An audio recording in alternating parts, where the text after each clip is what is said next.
Hello, আসসালামু আলাইকুম guys. তো আজকে বিষয়টা হচ্ছে কিভাবে আমরা আয়ের মাছ ধরবো। আসলে আমি আয়ের মাছের বিষয়ে আগেও বলছি বা আপনারা কিভাবে আয়ের মাছ ধরবেন। আসলে আয়ের মাছ ধরা একদম সহজ। আপনারা অবশ্যই চেষ্টা করলে ইনশাল্লাহ আয়ের মাছ ধরতে পারবেন। আর আয়ের মাছ বেশিরভাগ গভীরে থাকে, আপনারা অবশ্যই চেষ্টা করলে ইনশাল্লাহ ধরতে পারবেন। আর আয়ের মাছ কি খায়, মানে অনেকে বলতে চায় যে ভাই আয়ের মাছ কি খায় বেশি। তো এখানে মূলত হচ্ছে আয়ের মাছ খায় যে আপনার ছোট মাছ, যে কোনো ছোট মাছ হলে ইনশাল্লাহ খাবে। ছোট আপনারা অবশ্যই ছোট ছোট যতগুলো মাছ আছে এগুলো আপনারা অবশ্যই ট্রাই করতে পারেন, ইনশাল্লাহ মাছ খাবে।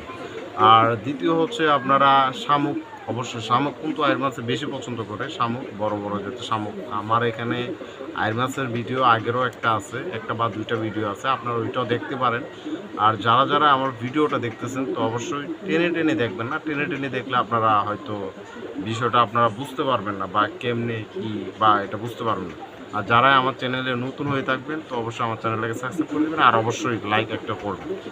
তো বিষয়টা হচ্ছে আপনি যখন আয়ের মাছ যখন ধরবেন, আর আয়ের মাছ ধরার জন্য একটা পজিশন লাগে, মানে কীরকম মনে করেন আয়ের মাছ অনেকটা গভীরে থাকে, আর আপনারা অবশ্যই বরকি দুইটা বা তিনটা দেওয়ার চেষ্টা করবেন, যাতে আয়ের মাছের মুখ যেতে বড়। তার ক্ষেত্রে আপনারা দুইটা বা তিনটা আপনারা অবশ্যই দিতে হবে, না হলে ভাই হচ্ছে না। কেননা যাতে এটার মুখ যাতে বড়, হয়তো মুখের থেকে বরকি চুর হয়ে যেতে পারে, আপনারা ওইটা চেষ্টা করবেন বরকি একটু বাড়াই দিবেন বা তিনটা বা দুইটা দিলে আনা।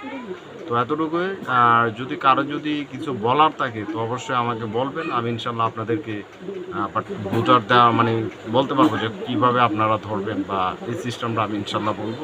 তো সবাই ভালো থাকবেন। আসসালামু আলাইকুম।